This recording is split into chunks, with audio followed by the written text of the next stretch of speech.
एक रात रवि और गोलू बैठे हुए थे। गोलू, क्या हुआ? तुमने मुझे यहाँ क्यों बुलाया है?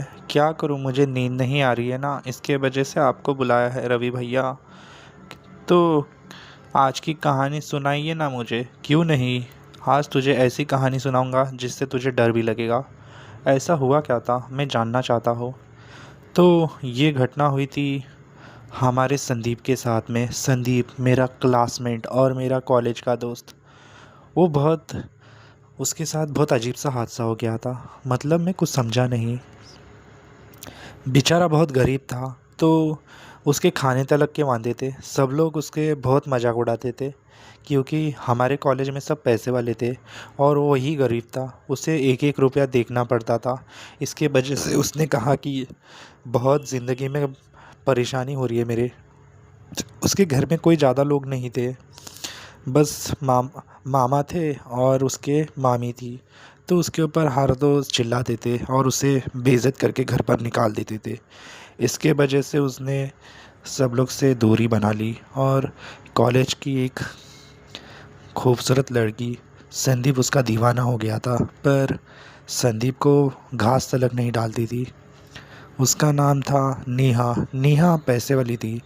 उसने कहा संदीप से, जब तू मेरे बराबर का आएगा तब मैं कुछ करूँगी तेरे लिए। अभी तो तू लोकल है, तेरी खुद की औकात नहीं है, मुझे क्या साथ में रखेगा तू। उसके बाद उसके दो तीन दोस्त लोग थे। उसने कहा, अरे तू गरीब है, हम लोग के साथ में उठना बैठना क्यों कर रहा है, अकेले में ही रहना। वैसे भी तेरे जैसे लोगों को हम लोग साथ में नहीं रखते, तेरे वजह से हम लोग की इंसल्ट हो जाएगी।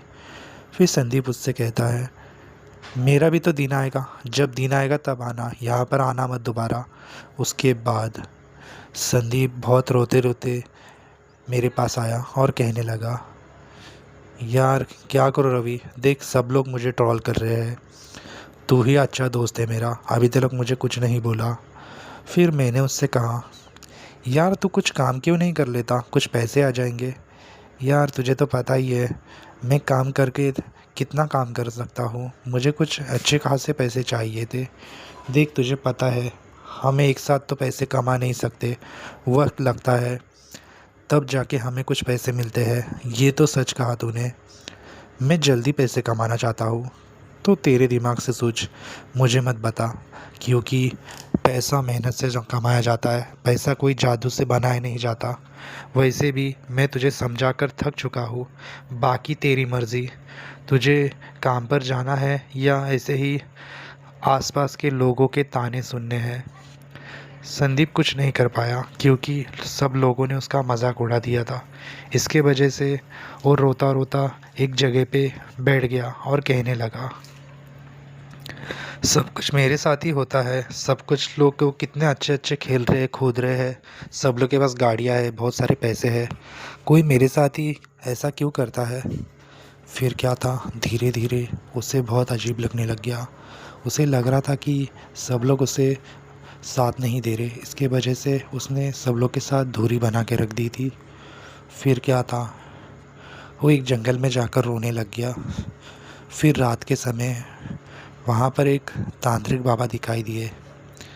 फिर उसका ध्यान नहीं था, संदीप अपनी बाइक चला रहा था। उसके बाद तांत्रिक ने उसकी गाड़ी रोकी और कहने लगा, बेटा मुझे आगे तलक छोड़ दोगे।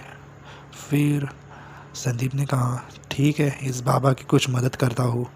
तांत्रिक बाबा कुछ खुश होगी, मुझे कुछ दे तो पाएंगे। उसके बाद जैसे ही संदीप उसे अपनी गाड़ी पर बिठाया और आगे छोड़ दिया, उसने कहा कि क्या हुआ बेटा, बहुत टेंशन में लग रहे हो। हाँ क्या करें, मेरे पास पैसे नहीं है, इसके वजह से लोग मुझसे ढंग से बात भी नहीं कर रहे। फिर पैसे कमा सकता है ना तू। बाबा काम मैंने किया है पर कोई पैसे मुझे दे रहा ही नहीं है, आधे से ज़्यादा पैसे सब काट लेते हैं और सब लोग को मैं बता बता कर थक चुका हूँ, सब लोग मेरे मजबूरी का फ़ायदा उठाते हैं। फिर क्या था, उसने ऐसे ऐसे बताया। उसके बाद, तो तुम्हें पैसे वाला होना है? हाँ मुझे पैसे वाला होना है, इतने पैसे कि सब लोग मेरी इज्जत करने लग गए। एक रास्ता है। क्या रास्ता है बाबा? आज नहीं, तू एक काम कर, पूर्णिमा की रात मुझे मिल, मैं तुझे एक ऐसी चीज़ दूंगा जिससे तू करोड़ों में खेलेगा। ऐसा हो सकता है बाबा? हाँ, ऐसा हो सकता है। बस पूर्णिमा की रात आ जाना और रात के 12 बजे आना, एक ऐसे जगह पे जहाँ पर कोई आता जाता ना हो, और किसी से कहना मत कि तू मुझसे मिला है। फिर क्या था, संदीप लालच के चक्कर में उस तांत्रिक बाबा की बातों में आ गया और पूर्णिमा की रात उसके साथ बैठ गया। और आ गया बच्चा? हाँ, आ गया मैं। बताओ क्या करना है? सबसे पहले तो अपने कपड़े उतारो। फिर क्या था, संदीप ने कपड़े उतार दिए। फिर उन्होंने कहा, आप मुझे कपड़े क्यों उतार रहे हो? तो उसने कहा कि मैं एक ऐसी विधि दूंगा तुझे जिससे तू बहुत कुछ हासिल कर सकता है। उसका नाम है करण पिशाचनी। करण पिशाचनी? हाँ, करण पिशाचनी। ये पिशाचनी तुझे बहुत कुछ दे सकती है, पर तुझे उसकी बात सुननी पड़ेगी और उसके साथ शादी करनी पड़ेगी। ऐसा कैसे? देखो, तुम्हें जल्दी अमीर होना है, शॉर्टकट लेना है तो यही रास्ता है, बाकी तुम्हारी मर्ज़ी। ठीक है, आप इतना बोल रहे हो तो मैं करता हूँ। तुम में हिम्मत है ना, वो तुम्हारे सामने आएगी। तुम उससे डरना नहीं। अगर तुम डरोगे तो तुम्हें जगह पे ही मार देगी। वो तुम्हारा टेस्ट लेगी, तुम उस टेस्ट में हिम्मत मत हारना और पास होना। ठीक है बाबा, आप मेरे साथ में ही हो ना? हाँ, मैं तुम्हारे साथ में हूँ। वो कुछ नहीं करेगी, वो लेडीज़ केस में आएगी। तुम्हें बस उसके साथ बातचीत करनी है और उसको भरोसा दिलाना है कि तुम उसको साथ लास्ट तक साथ में रह सकते हो। ठीक है बाबा, आप जैसा बोलोगे वैसा। फिर क्या था, संदीप ने कपड़े वपड़े उतार के विधि के लिए बैठ गया। उसके बाद करण पिशाचनी उसके सामने आ गई। उसे देखकर वो हैरान हो गया। फिर उसने कहा, करण पिशाचनी ने, तुमने मुझे आज़ाद कर दिया है, बोलो तुम्हारी क्या ख्वाहिश है? उसने कहा कि मुझे बहुत सारे पैसे धन चाहिए और बड़ा आदमी बनना है। तो उसने कहा कि ये सिर्फ तो चीज़ें मिल जाएगी, कुछ यूनिक मांगो जो तुम्हें कभी मिला ना हो। फिर क्या तुम किसी मेरी मर्ज़ी की लड़की से शादी करा सकते हो? पर ऐसा तो मुश्किल नहीं है, क्योंकि तुम मेरे साथ शादी करोगे तो मैं तुम्हें सब कुछ दूंगी, पर मेरे बारे में तुम किसी को कुछ नहीं बताओगे। मुझे मंजूर है, और पत्नी की तरह मुझे संतुष्ट करोगे। हाँ हाँ, मेरे साथ संभोग भी करना पड़ेगा। अगर नहीं करोगे तो फिर मैं तुम्हारी जान भी ले सकती हूँ। मुझे मंजूर है। उसके बाद फिर तांत्रिक कहता है, बेटा वो हार लो और उसके गले में डालो।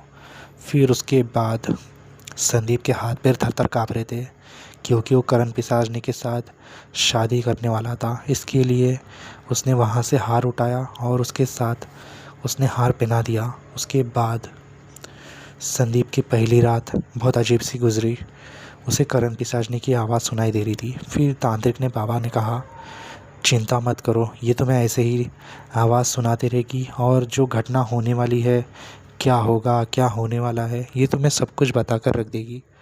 क्या ये सच में हो सकता है? हाँ, तुम इससे लोगों के भविष्य जानकर उससे पैसे कमा सकते हो। फिर क्या, संदीप एक भविष्यवाणी वाला बन गया और सब लोग के राज बोलने लग गया। उसने धीरे ही धीरे उसका नाम पूरे जगह में फैल गया, और रातों रातों में उसने इतने सारे पैसे कमा लिए जिसने कभी कल्पना भी नहीं करनी थी। उसके बाद जो लोग भी संदीप के साथ बुरा बिहेवियर कर रहे थे, सब लोग उसके साथ मिलने आ गए। संदीप ने उनसे कहा, मेरा अच्छा हो गया तो तुम लोग मुझसे मिलने आए हो। जब मैं तुम्हारे साथ था तो मुझे कितनी इंसल्ट कर रहे थे मेरी। उन्हें लग रहा था कि मेरे को कुछ होगा ही नहीं। नेहा उसके सामने आई और कहने लगी, लो, मैं अब शादी करने के लिए तैयार हूँ। नहीं, मुझे तेरे जैसी लोगों की ज़रूरत नहीं, जो अपना फ़ायदा तलक रहे और बाद में सामने वाले को धोखा दे दे। मुझे धोखेबाज लोग बिल्कुल पसंद नहीं। जितना दूर हो सके उतना यहाँ से चली जाओ। उसके बाद संदीप बहुत पैसे वाला बन गया। जिधर ने उधर सब उसका ही चर्चा चल रहा था। पर उसके मज़े ज़्यादा दिन तक नहीं रहने वाले थे, क्योंकि करण पिशाचनी ने उसे बहुत परेशान कर दिया था, क्योंकि हर रोज़ उसे कुछ ना कुछ चाहिए होता था। इसके वजह से वो कभी चिकन खाता या कभी शराब बिराब गाली गलौज सब देने लगता था। उसके घर वाले हैरान हो गए, संदीप कैसा था अब कैसा बन गया। उसके बाद धीरे धीरे संदीप का बिहेवियर बहुत चेंज होने लग गया। उसके पास पैसे आ गए तो वो थोड़ा घमंडी बन गया था। उसने गाड़ियाँ बिड़िया जितने शौक़ थे सब कुछ कर लिए थे, फिर भी उसे कुछ महसूस नहीं हो रहा था। उसके बाद वो बहुत थक चुका था। करण पिशाचनी ने उसे बहुत परेशान कर दिया था। करण पिशाचनी उसके गले ही पड़ गई थी। 1 मिनट के लिए उसे छोड़ने नहीं दे रही थी। कभी बाथरूम में, कभी या नहाने के टाइम पर हमेशा चिपकी रहती थी। इसकी वजह से उसे बहुत घिन आने लग गई। उसके बाद उसने कहा करण पिशाचनी को, देखो तुमने मेरी बहुत मदद की, मैंने भी तुम्हें सब कुछ दिया, अब तुम जा सकती हो। ऐसे कैसे, तुमने मेरे साथ शादी की है और तुम ही मुझे ऐसे बीच रास्ते में छोड़ दोगे तो तुम्हें कैसा लगेगा? ठीक है फिर थोड़ी देर तक रहता हूँ तुम्हारे साथ में। उसने कहा ऐसा करोगे तो मैं तुम्हें बहुत बड़ा दंड दूंगी, जिससे तुम्हारी जान खतरे में भी हो सकती है। सोच लो फिर क्या था, उन लोग के आपस में तू मैं चल रही थी। संदीप के घर वाले आए और कहने लगे, संदीप तू हमें भूल गया लगता है। जब से तेरे पास पैसे आ गए हैं हमारे पास वक्त ही नहीं है तुझे गुजारने के लिए। नहीं ऐसी बात नहीं है, मेरा वक्त सब कुछ आप ही हो। आपसे ही मैं कितने लंबे जा सकता हूँ, आसपास ही हो ना आपके। हाँ हाँ आप उड़ा ले हम लोग का मजाक। सीधा सीधा बोलता क्यों नहीं, तेरे पास पैसे आ गए तो तू बदली हो गया। नहीं ऐसी बात नहीं है। उसके बाद धीरे धीरे संदीप की हालत बहुत बुरी होने लग गई। ऐसा लग रहा था कि वो चलती फिरती लाश है। उसके पास जितने भी पैसे थे धीरे धीरे कम होने लग गए और लोग उसकी इज्जत करने के बदले उसे कहने लगे, तू बहुत मतलबी है, तू पैसे थे तब तक तू हम लोग की इज्जत कर रहा था, उसके बाद तुझे कोई पूछ रहा भी नहीं है, देख। उसके बाद करण पिशाचनी को उसने कहा, क्या तुम मुझे और पैसे लाकर दे सकती हो? उसने कहा कि मैं तुम्हें पैसे लाकर दे सकती हूँ, बदले में तुम्हें मुझे संभोग करना पड़ेगा। उसने कहा कि मेरी हालत देखो, मैं संभोग करने के ताकत में नहीं हूँ, ऐसा नहीं होगा, मेरी भी तो कुछ ख्वाहिश है, तुम उसे करके फिर मैं तुम्हें कुछ लाकर दे सकती हूँ। ठीक है एक आखिरी बार। फिर क्या था, संदीप ने करण पिशाचनी को सिद्ध करके बहुत सारे गहने बीने सब मंगा दिए। वो बहुत पैसे वाला बन गया था इस बार। पर करण पिशाचनी ने कहा, मुझे भूख लगी है, तो क्या चाहिए तुम्हें? तुम एक काम करो, किसी इंसान को मुझे पकड़ कर दे दो, मैं उसे खाना चाहती हूँ, उसका मांस उसका खून सब कुछ खाना चाहती हूँ। वैसे भी कितने दिन हुए इंसान को खाए हुए, तुम अगर मुझे ला कर देते हो तो बहुत बड़ी मेहरबानी होगी।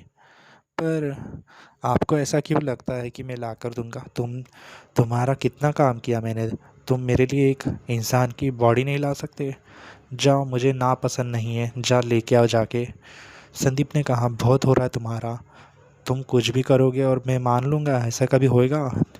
उसने कहा, तेरी इतनी मजाल। उसके बाद करण पिशाचनी को गुस्सा आया, उसका चेहरा बदली हो गया। जो चेहरा खूबसूरत था वो बदसूरत बन गया और उसने संदीप को उठाकर फेंक दिया। संदीप कहने लगा, लगता है मेरी जान कैसे बचेंगी। उसके बाद उस करण पिशाचनी ने संदीप के ऊपर लगातार हमला करे ही जा रही थी।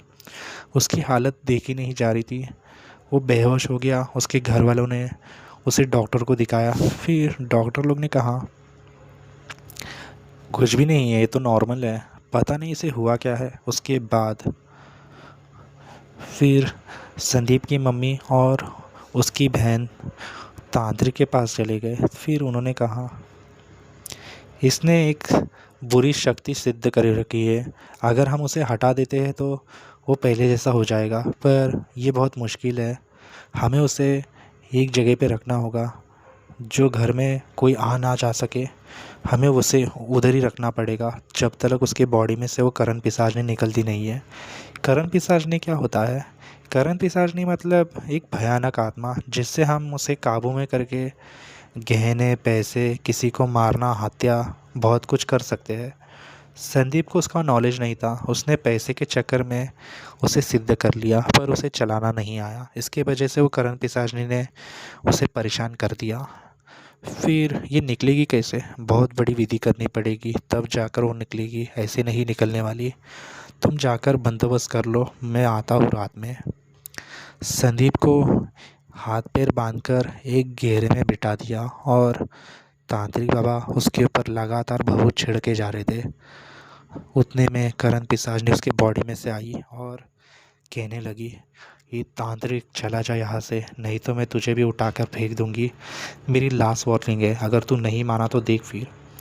फिर करण पिशाचनी ने तांत्रिक को उठाकर फेंक दिया और कहने लगी, मैं इतनी आसानी से इसका शरीर नहीं छोड़ने वाली, इतने जल्दी मुझे इसका शरीर नहीं छोड़ना है, इसका साथ मैं लास्ट तक दूंगी। उसके बाद तांत्रिक ने कहा, छोड़ दे इसे, इससे तेरे बारे में कुछ पता नहीं है, अंतिम क्या होने वाला है। फिर संदीप के घर वालों ने कहा, क्या होने वाला अंतिम? जैसे कि तुमने देखा, इसको ये जिसका फ़ायदा करती है उसका नुकसान भी करती है। ये बाद में जिसका फ़ायदा करा के देती है उस इंसान को ये खा जाती है कच्चा। अगर तुम मेरे पास नहीं आते थे तो ये तुम्हारे बेटे को खा जाती थी। इसके वजह से ये मुझे बीच में आने से रोक रही है, पर तुम चिंता मत करो, मैं इसे हटा दूँगा। फिर क्या था, करण पिशाचनी ने उन्हें पटक पटक कर मार रही थी, पर तांत्रिक भी हार मानने वाला नहीं था। उसके ऊपर भभूत छिड़क के उसे अपने काबू में कर लिया और कहने लगा, मैंने इसे भेज दिया है, अब तुम इसे घर पर लेकर जा सकते हो। ये पहले जैसा हो गया, और याद रहे इसे कुछ बताना नहीं, नहीं तो ये और टेंशन ले लेगा। फिर क्या था, फिर 15-20 दिन बाद संदीप का हाल बहुत अच्छा हो गया। जो खून उसके अंदर नहीं था वो भी आने लग गया, उसकी सेहत अच्छी हो गई। फिर वो फैमिली के साथ बैठा था। करण पिशाचनी ने उससे माता पिता सब लोग से अलग कर दिया था। इसकी वजह से वो अकेले ही ज़िंदगी जी रहा था। अब वो फैमिली आ चुकी है, अब वो पहले जैसी ज़िंदगी जी रहा है जिसमें कुछ डर या कुछ ना हो ऐसे। इसके लिए दोस्तों, लालच बहुत बड़ी बला है। इसके लिए जितना मिला है उतने में ही खुश होना चाहिए। कभी काला जादू किसी के फ़ायदे में आ चुका है? सोच के बताइए कमेंट्स में। क्या करण पिशाचनी को आपको मालूम था, या इसकी स्टोरी आपने देखी है कहीं? तो गोलू, कहानी कैसी लगी? कहानी काफ़ी अच्छी थी भैया, मुझे पसंद आ गई। तो दोस्तों, आपका क्या ख्याल है मुझे कमेंट्स में बताओ, करण पिशाचनी का राज क्या है? तो आप सबसे रिक्वेस्ट है, हमारे चैनल को सब्सक्राइब कर लीजिए। आपको पता नहीं, यूट्यूब ने हमें रीच भेजने का भी बंद कर दिया है। आप चाहो तो हमें सपोर्ट करके ऐसी डरावनी कहानियाँ आप सबके लिए आते रहेंगी। सपोर्ट करो हमें, ताकि हमें ज़्यादा रीच मिले। और 75% लोग अभी तक हमारे चैनल को सब्सक्राइब नहीं किए, फटाफट जाके चैनल को सब्सक्राइब करो। दोस्तों, क्या आपके पास भी ऐसी डरावनी कहानी है? अगर होगी तो हमें कमेंट कर सकते हैं, हो सकता है कि मैं आप सबके सामने लाने की कोशिश करूं। तो देर किस बात की है, फटाफट जाओ और स्कैरी सबको सब्सक्राइब करो। मिलते हैं फिर ऐसी ही डरावनी कहानी में। बेल आइकन दबाना ना भूलें हमारी लेटेस्ट वीडियो के लिए। बाय बाय दोस्तों, लाइक करना भूलना मत। मिलता